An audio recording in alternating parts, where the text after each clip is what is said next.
7 veteran quarterbacks, I would say with a fresh start, but Joe Flacco on there with the Browns. Right. That's a pretty familiar one right there. Geno Smith at the top of this board here, Chris. Yeah. Really good showing from Geno. No against. question. He ripped up the Pats secondary. Daniel Jones pretty high up on this list a lot as well. of good here. There is a lot of good, and Yeah. we are going to ask you the hard questions as we always do. You are going to rank these 7 debuts. Okay, I like it. Break them down. Yeah, I think it's good here. I mean, the first guy I'm going to go with, and I'm not going to say he made me the most wow plays. I'm going to go with Daniel Jones as number 1 here, just because of everything around it. I do think that a lot of the public was like, oh, yeah, let's watch him start today. He's going to screw it up. They're going to put Anthony Richardson in. It's Daniel Jones. And I think by the second quarter, even the people in our viewing room were like, man, Daniel Jones looks good. Like, holy crap. And it's like, yeah, and Saquon Barkley was good too, and he was on the Giants, and now you're like, whoa, right? So between Xavier McKinney. Exactly. We could do this I mean, all how day. many people Sorry, have left Giants. Exactly. Yeah. It's hard to be a Giants fan right now. So I think just because of the scrutiny and just, the spotlight on him and the expectations that he was just going to choke it off and look like shit again, I will go with him, let alone, hey, I mean, come on. They put it on the Dolphins. Well, who knows what his stats would have looked like if they had to play in the second half. I mean, they really didn't play in the third quarter into the fourth. They were conservative. They Jonathan ran the Taylor ball off the field. Exactly right. Yeah. So, his stats, if that was a competitive game, I think he would have been throwing for high 300 yards. But I think the pressure around the situation, the public expectation, the way they won the game, how dominant it was, they jumped out and took advantage of every opportunity. It wasn't like it was dink and dunk. Go look at the highlights. Every throw was 10, 15, 20, 25 yards down the field. I'll go to Daniel Jones as the number 1 guy. Listen, one of his biggest problems has been throwing the ball down the field. Yes. And in this game, he The was stats back that up, right? 3 for 3 on Right. 20-plus yards Right. down the field, 84 yards and a touchdown. He took his shots down the field. And like you said, Chris, the numbers are actually limited because they really didn't need to do much in the second. DJ Giddens is out there on the field. Right. I mean, I love the way they use Tyler Warren in this game. He even got a carry as a fullback. He's perfect for them. I mean, because Steichen can find so many ways. Like, Yes. Tyler Warren's not an expertise in route running, maybe like Colston Loveland. He's more of like, just get him in the space and get the ball and watch the hell out, right? And I think that's where he's perfect for that offense compared to where Ben Johnson wants Colston Loveland. I get that. But yeah, with the play actions and the things that he can do and the RPOs and read options there, I think he's perfect in that offense. More alarming to you, Yeah. Steichen with a competent quarterback or the Miami defense? Probably the Miami defense. Some problems here. Miami in general. Yeah, right. It's not just I mean, it was lack of fight, lack of intensity. Tua looked horrible. I mean, the ball looked like it was floating in the air. He has a weak arm to begin with. It looked like it got weaker. And then I know training camp's been not great down there. And then we know that in Detroit and in Chicago, when they scrimmaged them, there was a horrible day in each one of those scrimmages, right? So, yeah, I don't think he's had a great training camp, and that filtered over, of course, to the first game. How about this quote from Xavier Howard, who's now on the Colts, was on the Dolphins. We knew he gets the ball out pretty quick, and once we take away his first read, I feel like it's panic mode after that, and it showed yesterday. That to me is the biggest complaint about Tua right now. We know he likes to throw it short, and then now we're throwing it short because we're trying to survive and not get another concussion, and the offense is being called that way. And I just want to go, hey, you're paying him more than double anybody on your team, but yet we're going to make sure we coddle him. And that doesn't make sense. And again, like I've said on here a few times, this is going to be my mission this year, to point out that the highest paid player on your football team should not be an issue. The best player on your team should be the highest paid. We've gotten into this. I'm sick of this. Oh, just because he's a quarterback, he gets 3 times more than everybody else. It never was like that in the old days. When the Giants were playing, my dad didn't make more than Lawrence Taylor. You know why? Because he wasn't Lawrence Taylor. I mean, period, right? Lawrence Taylor was the best player. He made the most money. And you can go down the line of all the great teams of past, and that's what it was. And then somehow here in the last 15 years, agents have tricked the NFL that the quarterback is just worth more than everybody on the planet. And teams are ruining their teams over I was just this. going to That's say, what I it's don't sinking understand. cap allocation It's sinking, for teams. exactly right. Like the Falcons with Kirk Cousins. Oh, they've somehow, the media and agents have sold the public that the quarterback's going to be embarrassed if he has to walk in the locker room and only making $30 million a year. oh, he's going to be embarrassed that he's making more than everybody, but just by a little. Like, are you kidding me? Like, get the hell out of here with that crap. So Daniel Jones tops the list. Who's number 2? I'm going to go Geno. Yeah, Geno was awesome. Geno was awesome. Again, I think a little bit of like what we just said with Daniel Jones. It's not only, they don't have tremendous firepower around them, but Jacoby Myers is better than people realize. You're going into New England. I didn't know what to expect. Chip Kelly, they don't run the ball at all. They can't do anything running the ball. They win the game because of Geno Smith and his explosive arm, period. Right? So I looked at his throws and his big plays. They were game-changing throws. They really were. Let alone, I think his talent's there.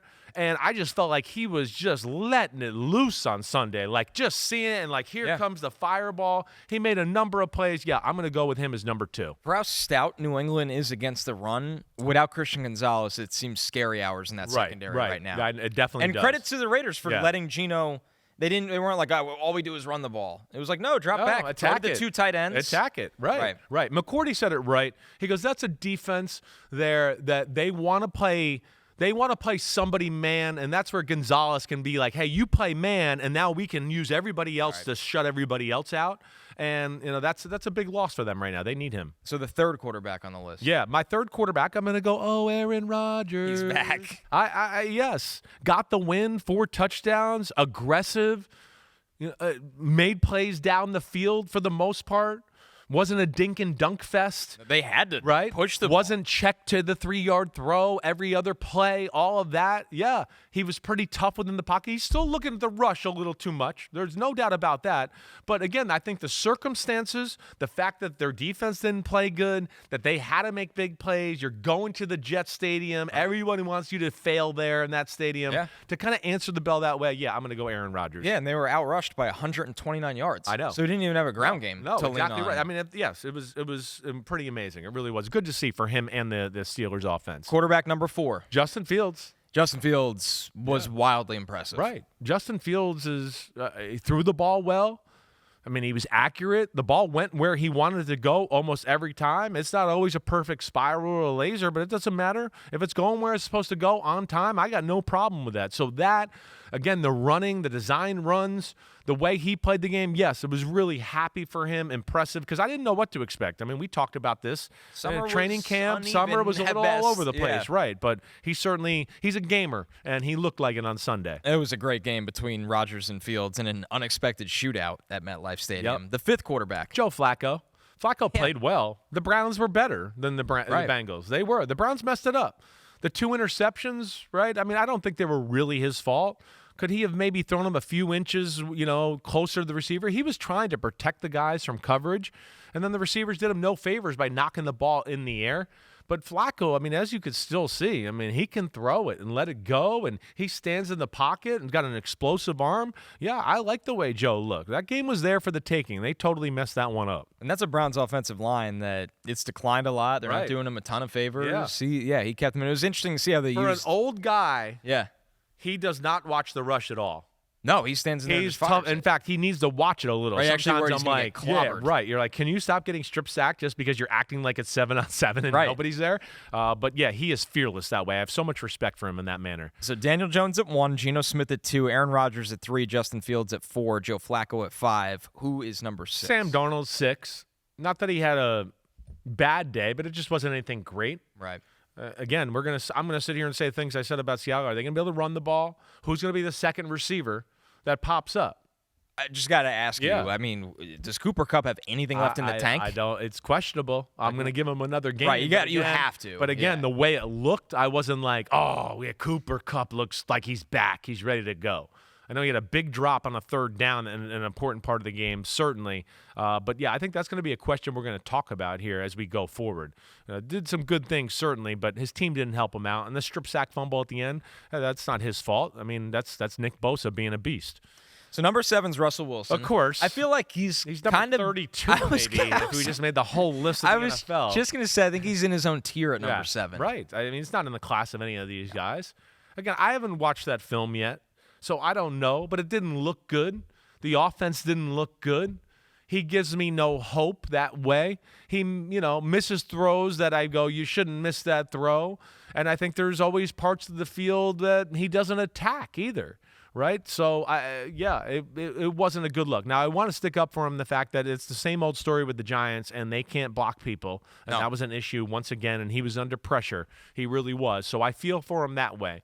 But, yeah, I also within that, I don't think he made one play in the day where I was like, ooh, they did a good job on defense, and what a great throw, or what a great escape to make a throw, or whatever that. I saw very little of that. So, yeah, I'm definitely putting him 7. Yeah, per Next Gen stats, the Commanders generated 22 pressures across 45 dropbacks, which is that rate is alarmingly high. You don't get that in the NFL. It's 5 more pressures than the unit recorded in any other game last season. We don't look at the Commanders and think, oh, man, that pass rush going to eat you alive. I know. Like, this could get worse. If Andrew Thomas isn't back soon, and I don't think it's a one-man fix. That's my concern.